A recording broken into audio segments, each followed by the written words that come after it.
ஆண்கள் பாவப்பட்டவங்க எப்பவுமே சொல்றதுதான். ஒரு பொம்பளை முதல்ல அழுதுட்டு போலீஸ் ஸ்டேஷன் போனா அவங்களுக்கு தான் அவன் ஆம்பளை எவ்வளவு தூரம் அடி வாங்கினா அப்படின்னு கேட்க மாட்டாங்க, எவ்வளவு தூரம் துன்புறுத்தப்பட்டாங்கன்னு கேட்க மாட்டாங்க.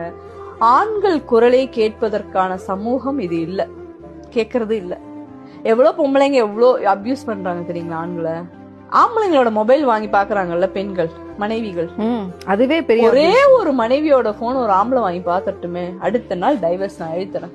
எப்படி நீ என் போனை பாக்கலாம், என்ன வேணாலும் என்ன பண்ணிக்கலாம், நீ எங்க போறேன்னு கேட்கலாம், என்ன பண்ணலான்னு கேட்கலாம், நீ சினிமாக்கு போக, நான் போகலைன்னா என்ன இஷ்டம் இருந்தா நான் கிளம்புறேன், அவ்வளவுதான். ஆண்கள் உண்மையிலே பாவமானவங்க தான். அவங்களுக்கு சட்ட ரீதியாகவும் சமூக ரீதியா, நீங்க உங்க அம்மா வீட்டுக்கு போயுங்க, என்னம்மா ஆச்சு, ஏன் ரோகிணி என்ன பண்ணிட்டான், அடிச்சிட்டானா அந்த நாய் அப்படின்பாங்க.